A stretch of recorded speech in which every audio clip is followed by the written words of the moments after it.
Marcos 10, 17 al 23. Dice así: al salir él para seguir su camino, vino uno corriendo e hincando la rodilla delante de él le preguntó: Maestro bueno, ¿qué haré para heredar la vida eterna? Jesús le dijo: ¿por qué me llamas bueno? Ninguno hay bueno sino solo uno, Dios. Los mandamientos sabes: no adulteres, no mates, no hurtes, no digas falsos testimonios, no defraudes, honra a tu padre y a tu madre. Él entonces respondiendo le dijo: Maestro, todo esto lo he guardado desde mi juventud. Entonces Jesús mirándole le amó y le dijo: una cosa te falta, anda, vende todo lo que tienes y dalo a los pobres y tendrás tesoro en el cielo. Y ven, sígueme tomando tu cruz. Pero él, afligido por estas palabras, se fue triste porque tenía muchas posesiones. Entonces Jesús, mirando alrededor, dijo a sus discípulos: cuán difícilmente entrarán en el reino de Dios los que tienen riquezas. Hasta ahí. Me gustaría que por unos minutos pudiéramos atender a un vídeo.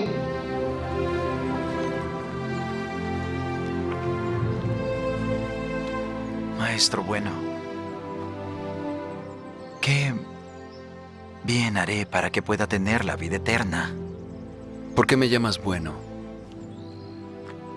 Ninguno es bueno, sino Dios. Y si quieres vida eterna, guarda los mandamientos. ¿Cuáles? No matarás. No cometerás adulterio. No hurtarás. No dirás falso testimonio. Honra a tu padre y a tu madre. Y amarás a tu prójimo como a ti mismo. Todo esto lo he guardado desde mi juventud. ¿Qué más me falta? Una cosa te falta. Si quieres ser perfecto, anda, vende lo que tienes y da a los pobres, y tendrás tesoro en el cielo. Y ven, sígueme.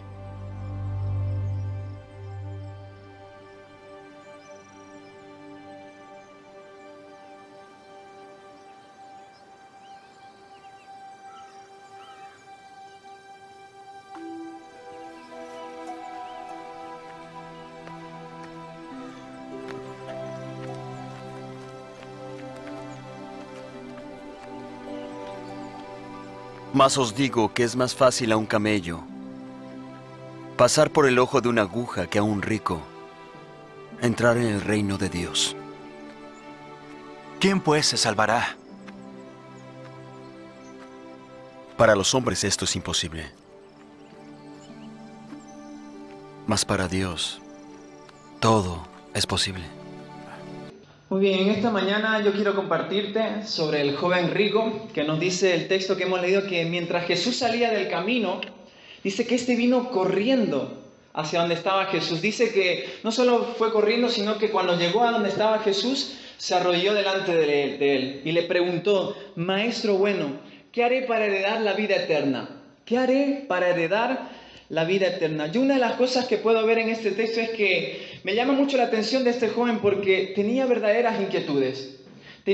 Estaba agitado, había ido corriendo hasta donde Jesús, estaba preocupado porque su corazón tenía una inquietud, anhelaba la vida eterna. Tenía preguntas, es posible que tuviera dudas, pero de alguna manera me muestra que este joven estaba preocupado por su salvación.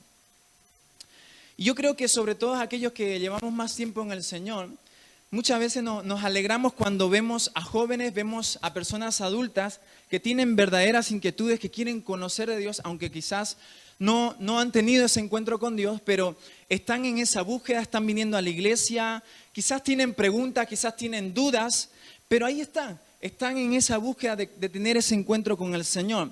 ¿Por qué? Porque están preocupados por su salvación, de la misma manera que este joven lo estaba, ¿no? Pero por otro lado también nos entristece mucho cuando encontramos a personas que ya llevan mucho tiempo dentro de la iglesia, que saben de la palabra de Dios, que saben orar, saben las canciones de memoria, de las canciones que se cantan en la iglesia, pero en el fondo de su corazón no les preocupa su salvación, no les preocupa la vida eterna, no les preocupa cómo pueda estar su vida en cuanto a relación al pecado, no les preocupa ni siquiera el anhelar tener más cercanamente la presencia de Dios en sus vidas. No tienen anhelo, no tienen deseo de buscar el rostro de Dios. Quizás en su caminar, en el conocer en el Señor, han hecho de Jesús su religión, pero entendemos que Jesús no es una religión, sino que Jesús viene a cambiar vidas, viene a transformar las vidas. Y la historia de este joven nos dice que él le preguntó a Jesús, ¿qué haré para heredar la vida eterna? Y Jesús, ¿qué le respondió? ¿Qué le dijo? ¿Sabes los mandamientos? No cometerás adulterio, no robarás, no digas mentiras, no defraudes, honra a tus padres y a tu madre. Y este joven le dijo, maestro, todo esto lo he cumplido desde mi juventud, desde que era muy niño. Ahora me gustaría que pudiéramos leer todos juntos el versículo 21 y 22, que de alguna manera es donde voy a centrar este mensaje. Versículo 21 y 22 de Marcos 10, dice lo siguiente. Entonces Jesús, mirándole, le amó y le dijo, una cosa te falta, anda, vende todo lo que tienes y dalo a los pobres, y tendrás tesoro en el cielo. Y ven, sígueme, tomando tu cruz. Pero él, afligido por esta palabra, se fue triste porque tenía muchas posesiones. Esta historia nos dice que este hombre desde muy temprana edad, desde muy jovencito, había cumplido los mandamientos, había cumplido con el no mentir, había cumplido con el no cometer adulterio, había cumplido con el honrar a los padres. Pero la palabra de Dios nos dice que Jesús le dice, te falta una cosa. Vende todo lo que tienes, dáselo a los pobres y luego sígueme. Le faltaba una cosa, poner a Jesús en el primer lugar. Como te dije antes, él había cumplido gran parte de los mandamientos, pero había fallado en el primer mandamiento, en el no tendrás dioses ajenos delante de mí. Porque cuando Jesús le dice, vende todo lo que tienes, dáselo a los pobres y sígueme, ¿qué pasó con este hombre? Dice que se fue triste. Se fue triste. ¿Por qué? Porque amaba más sus riquezas que el conocer a Dios. Amaba más sus posesiones que el conocer a Dios. Porque al final de cuentas, quien estaba centrado en el trono de su corazón eran sus riquezas, sus posesiones. Si algo podemos aplicar de esta historia, es que hay muchas personas que están a un paso de obtener la vida eterna. Podríamos decir, quizás en un momento dado podemos identificar a alguna persona que ha venido a la iglesia y decimos, casi no le falta nada para acercarse a Dios, para obtener esa vida eterna, para tener ese encuentro con Jesús. Pero el problema viene de que, aunque han escuchado el Evangelio, aunque han escuchado la palabra de Dios, han escuchado qué hizo Jesús por nosotros, el problema viene que no quieren dejar su vida de pecado. No quieren dejar sus vicios. No quieren dejar que Jesús reine por completo sus vidas. Y es ahí donde podemos entender de que ellos aman más sus riquezas personales que a Jesús. Esto en cuanto a personas que están acercándose al Señor. Pero ¿y qué de aquellos que llevamos más tiempo en el Señor? ¿Qué podemos aplicar de esto? ¿Qué podemos decir de aquellos que llevamos más tiempo en el Señor? En aquellos que podemos decir, yo ya he experimentado el poder de Dios, yo ya he visto cómo el Señor ha podido restaurar mi familia, ha podido cambiar cosas en mi hogar, yo he podido ver cómo Dios en medio de crisis familiares, en medio de crisis económica, yo he visto cómo Dios me ha provisto, yo he visto cómo Dios nos ha ayudado, no nos ha faltado el pan de cada día, siempre lo hemos tenido, pero quizás todo eso queda en el pasado. Es muy probable que en este tiempo nos estemos olvidando de lo que Jesús hizo ayer por nosotros y hoy, en este tiempo presente, estemos levantando nuevos ídolos en nuestro corazón. Iglesia, necesitamos tener cuidado con la idolatría del corazón. El Señor en este tiempo me hacía recordar, yo sé que tú has escuchado esta palabra, la idolatría del corazón. Pero justamente en este tiempo de verano el Señor me hablaba de cuidado con la idolatría del corazón. Estamos en un tiempo de verano donde como que tenemos muchas más actividades que muchas veces que en invierno. Tenemos muchas más cosas que hacer a lo mejor. Tenemos muchos más programas que podríamos hacer. Pero en medio de tanta distracción, en medio de tantas cosas, es muy probable que nuestro corazón pueda levantar ídolos que no sea Dios. Yo no sé cuántos conocen la historia de Sansón. ¿Cuántos conocen la historia de Sansón? ¿Sí? ¿Algunos? Sí, un poquito, ¿no? Bueno, yo voy a un poquito hablar de él. Sansón fue un hombre al que Dios capacitó con mucha fuerza para poder vencer en aquella época a los filisteos. Él tenía mucha fuerza, pero hubo una cosa a la cual él no pudo vencer porque se convirtió en un ídolo en su corazón. Y eso fue la codicia por las mujeres. No soportaba. Veía a una mujer y decía, me tengo que ir con esa mujer. Y no sé si alguno se recuerda de la historia con Dalila, que le da el secreto de que su fuerza está en su cabello, en su pelo, y le corta y pierde toda su fuerza, pierde todo el poder que Dios le había dado a él en ese momento. Es más, este ídolo en su corazón de la codicia por las mujeres le llevó hasta el punto de no darse cuenta de que ya no tenía la presencia de Dios. Hubo un momento en que él pensaba que siempre tendría la presencia de Dios, pero llegó un momento en que ya no la tenía y él ni se había dado cuenta de eso. ¿Puedes entender esto? ¿Podemos entender esto? Un ídolo del corazón hizo o puede traer la consecuencia de no darnos cuenta que no tienes la presencia de Dios. Un ídolo en nuestro corazón puede traer la consecuencia de no darnos cuenta de que no tenemos la presencia de Dios con nosotros. Esto es terrible. Es terrible. ¿Te puedes imaginar en el trayecto de tu vida, en tu vida diaria, haciendo las cosas que haces? Entras en tu casa y no hay transformación de ambientes en tu casa. No está la presencia de Dios contigo. Puedes darte cuenta de que alguien pedirte oración y tú quieras orar por esa persona, ya sea en el trabajo, ya sea donde estés, oras por esa persona, pero tu oración es vacía, tu oración es fría. Falta la presencia de Dios. Puedes quizás tener la oportunidad de predicar el evangelio, de hablar de la palabra de Jesús, quizás en la calle, a un amigo, a un vecino. Le hablas, pero tus palabras no transforman a esa persona. Las palabras de vida de Dios no le cambian. Como que pasara que, como que nos faltara algo. La presencia de Dios. Y la cual es lo más importante. ¿Por qué? Porque sin la presencia de Dios no somos nada.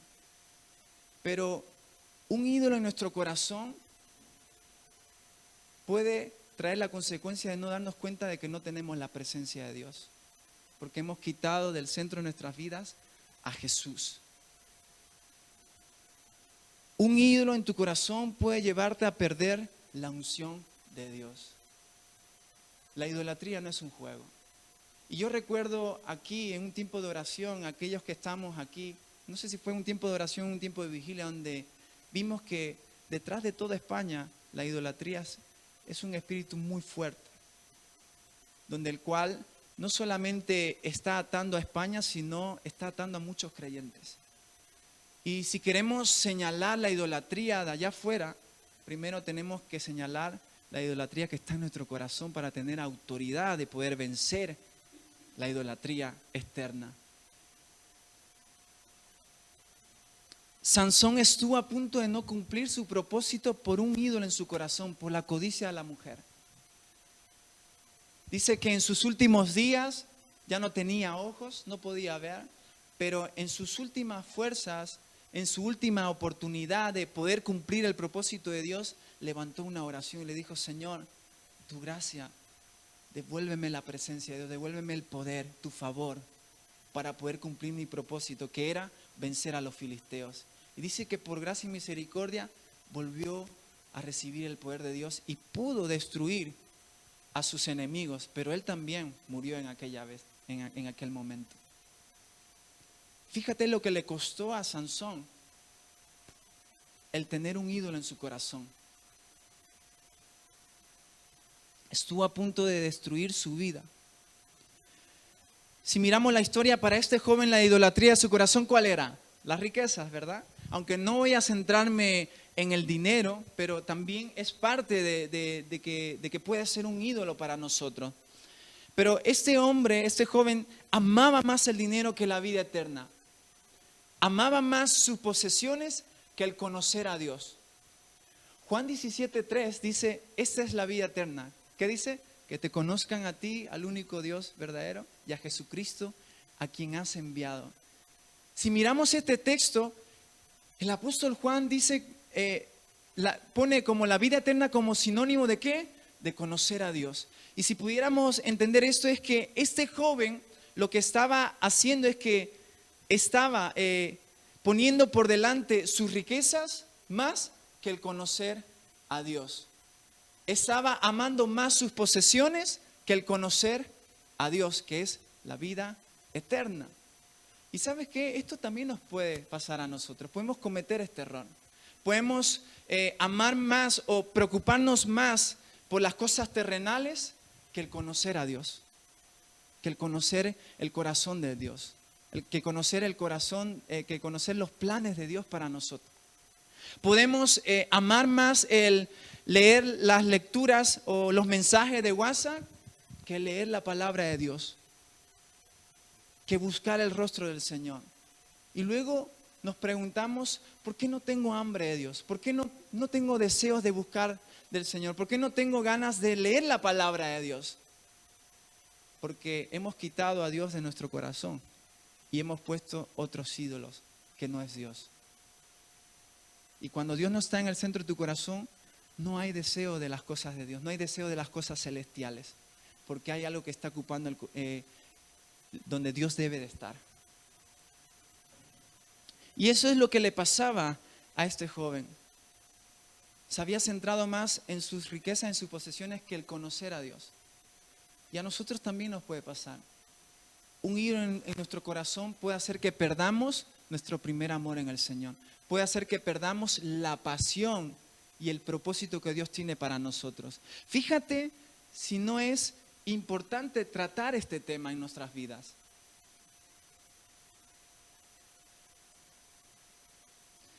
Te hago una pregunta. ¿Qué es eso que estás amando con todo tu corazón, con todas tus fuerzas, con toda tu mente y que no es Dios?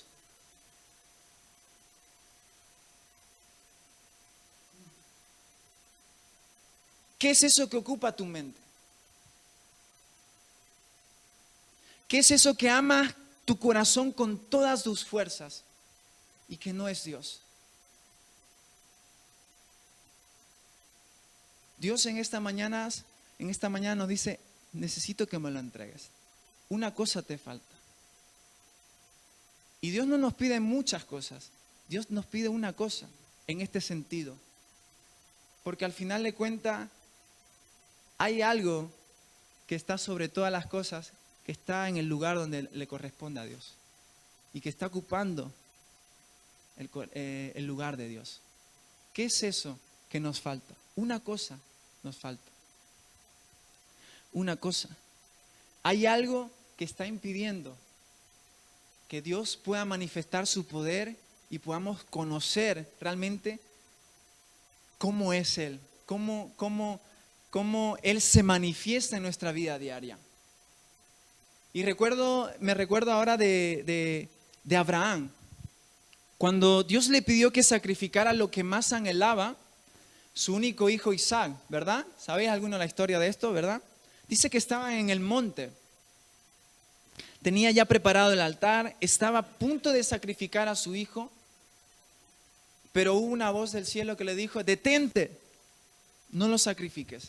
¿Por qué? Porque ya el cielo había reconocido que Abraham ya había matado en el corazón a su hijo Isaac, a lo que más amaba. Y dice que en ese momento la adoración fue la provisión de un cordero. Y esto me habla de algo muy, muy precioso en el Señor. Y es que Dios nos provee. ¿Sabes lo que sucede?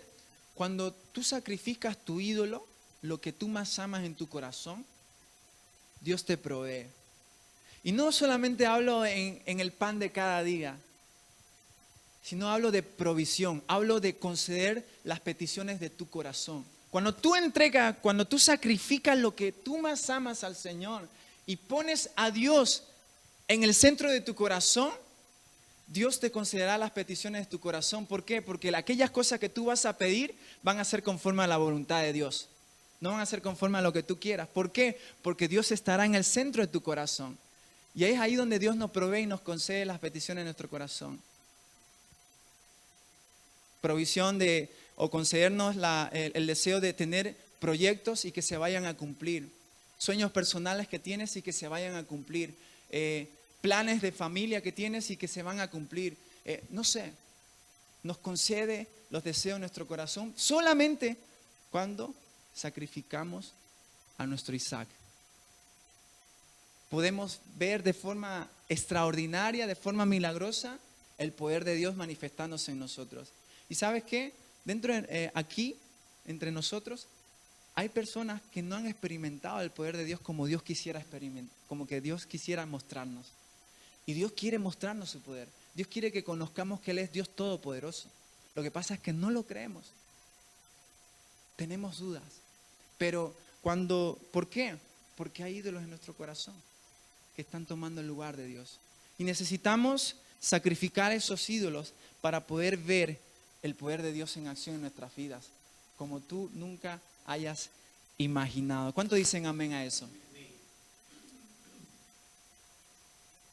Pero necesitamos sacrificar a nuestro Isaac. Una cosa te falta. Una cosa nos falta. ¿Qué es eso que nos falta?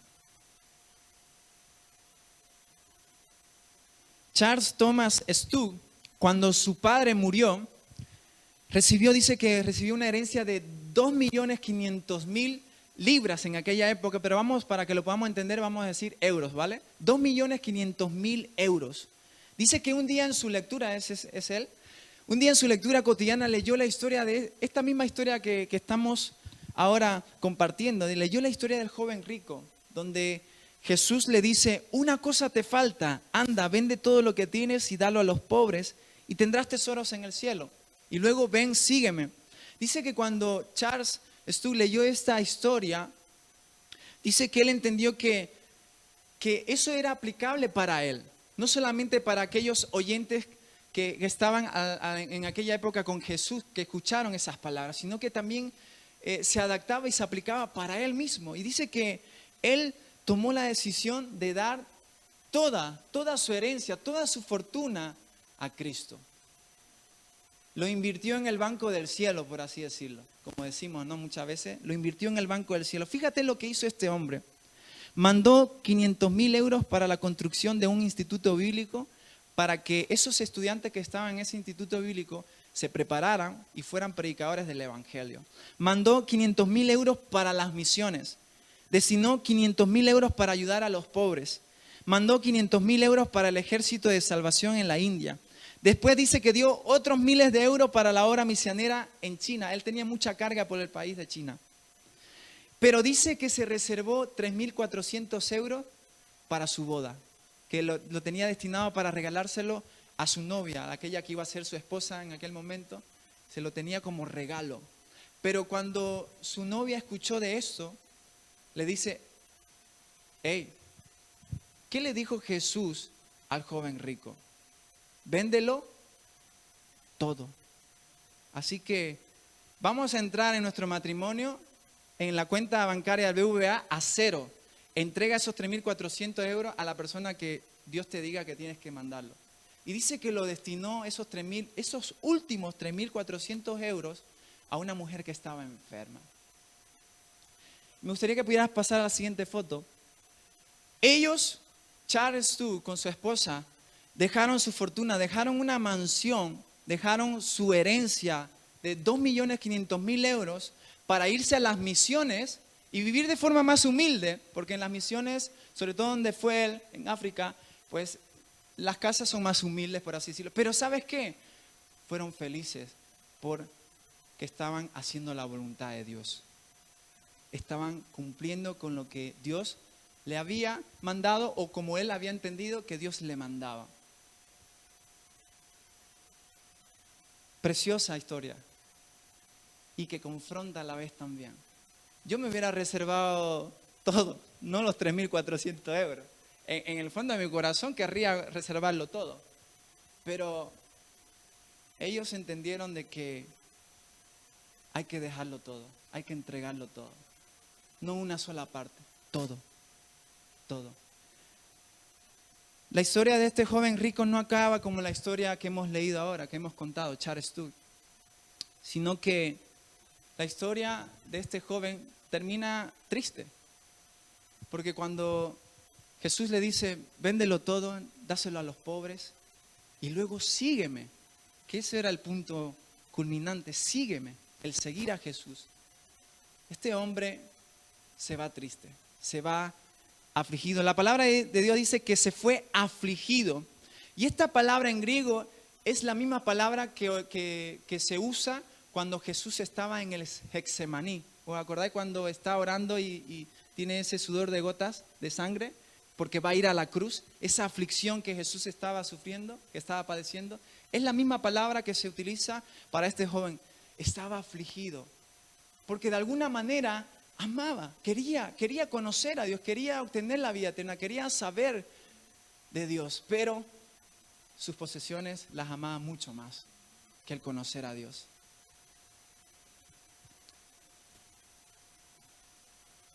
Se fue triste, dice.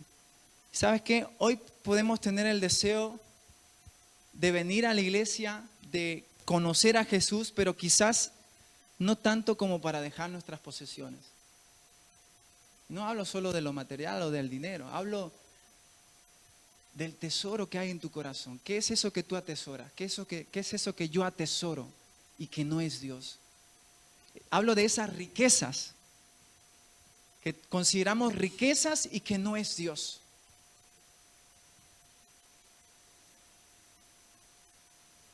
Hoy tenemos la oportunidad de salir de este lugar de dos formas. Habiendo hecho la voluntad de Dios, entregándolo a Jesús, ese ídolo en nuestro corazón, haciendo la voluntad de Dios a pesar de lo que nos cueste, a pesar del dolor. Pero también podemos salir de este lugar tristes, igual que este joven, por no querer obedecer a Dios, por no querer hacer la voluntad de Dios. Y esta mañana es una mañana de decisión, iglesia. La idolatría puede desde distraernos hasta separarnos literalmente de Jesús. Puede separarnos. Podemos dejar de conocer a Jesús. Necesitamos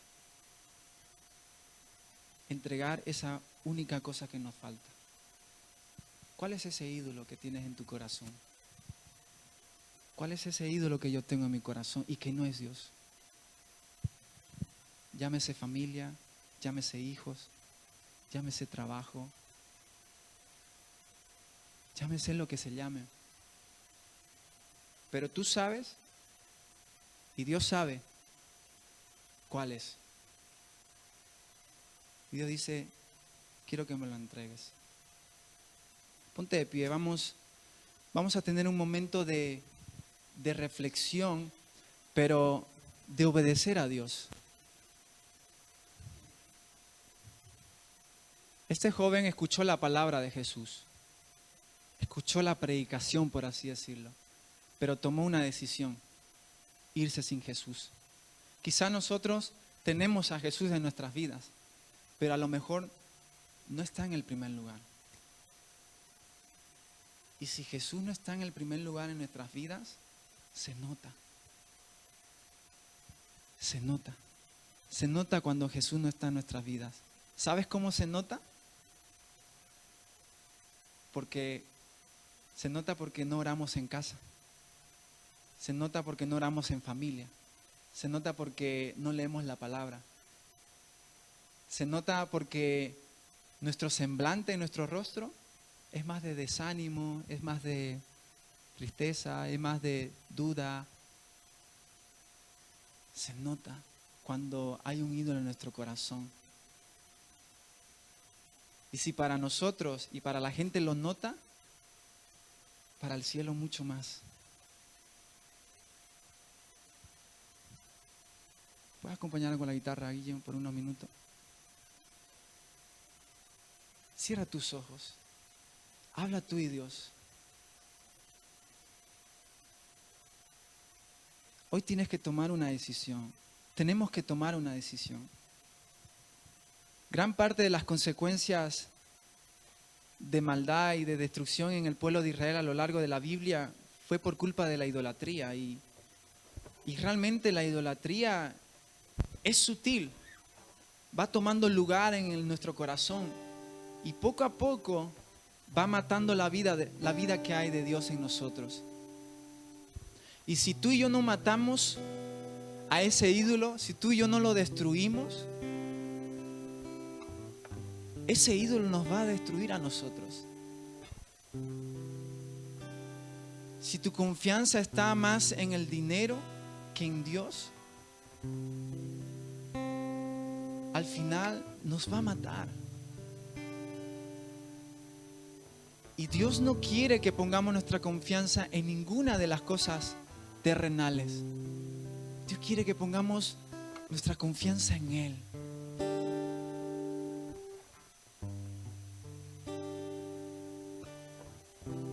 No te permitas no tener la presencia de Dios por culpa de un ídolo en tu corazón.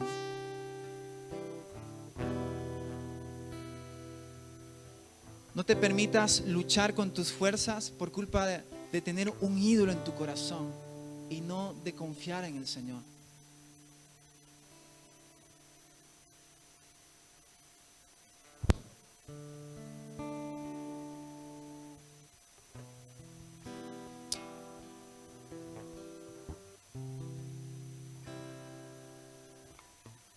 Charles Sturz dijo una frase muy bonita que dice: si Jesucristo es Dios y murió por mí, entonces ningún sacrificio que yo haga por Él es demasiado grande.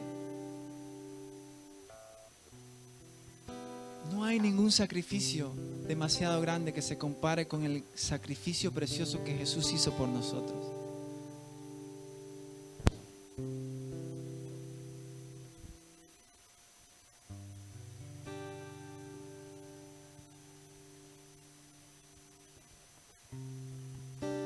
Padre, mi oración en toda esta semana ha sido que la iglesia pueda matar a su ídolo, Señor, y que podamos ponerte en el centro de nuestras vidas, Señor.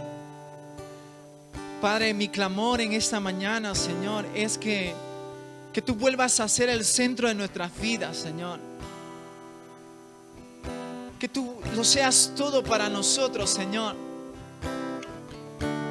Padre, queremos tomar la decisión correcta, Señor, de ir a tus pies y decir: Señor, sacrifico a mi ídolo, pero que tu presencia no se aleje de mí, Señor. ¿Qué es lo que yo más quiero? ¿Qué es lo que yo más amo, Señor? Padre, en el nombre de Jesús, Señor, que tu Espíritu Santo traiga convicción de cuál es ese ídolo al cual debemos de renunciar, debemos de quitar del centro de nuestras vidas y ponerte a ti en el primer lugar, Señor. Padre, en el nombre de Jesús, por tu gracia y tu misericordia, Señor, nos volvemos a ti en esta mañana si nos hemos desviado, Señor. Si hemos puesto nuestros ojos, Señor, en las cosas terrenales, Señor, en las cosas naturales, Señor. Si hemos puesto nuestra confianza más en nosotros o en aquellos que nos podían dar y que no eres tú, Señor. Volvemos a tener nuestra confianza en ti, Señor. Volvemos a confiar en ti, Señor, a creerte a ti, Dios, porque queremos experimentar tu poder en este tiempo, Señor, como nunca antes lo hemos experimentado, Señor. Queremos ver tu poder en acción. Que los jóvenes vean tu poder en acción, Señor. Que experimenten tu poder en sus vidas, hasta tal punto que sea una convicción firme de no dejar su fe en ti, Señor, porque te han experimentado, porque te han conocido, Señor. Esa es mi oración en esta mañana, Señor. Que renunciemos a lo que quizás más amamos y que no eres tú, Señor. Aquello que más amamos con toda nuestra fuerza y con todo nuestro corazón. Te lo pedimos en el nombre de Jesús. Espíritu Santo, intercede por nosotros en esta hora. Intercede por nosotros en esta hora. Llévanos a renunciar, llévanos a entregarte todas las cosas a ti y a no reservarnos algunas áreas a las cuales no queremos entregarte, Señor. Llévanos a entregarlo todo, Espíritu Santo. Llévanos a entregarlo todo al Padre, todo delante del Padre, en el nombre de Jesús. En el nombre de Jesús. No queremos salir de ese lugar triste por no hacer tu voluntad, Señor. Queremos salir, Señor, alegres por hacer tu voluntad, Señor. Y quizás por un momento no hay alegría, Señor, porque duele, cuesta el arrancar de nosotros lo que más amamos. Pero en el proceso entenderemos y nos alegraremos del favor que tú nos darás por haber sacrificado lo que más amamos y que no eres tú, Señor. Así como Jesús, Señor, en el Getsemaní, Señor, podía haberse convertido un ídolo para él el no hacer tu voluntad. Cuando dijo, pasa de mí esta copa, que no se haga, pero que no se haga mi voluntad, dijo él, mas se haga tu voluntad. Aprendemos de Jesús en esta mañana, Señor.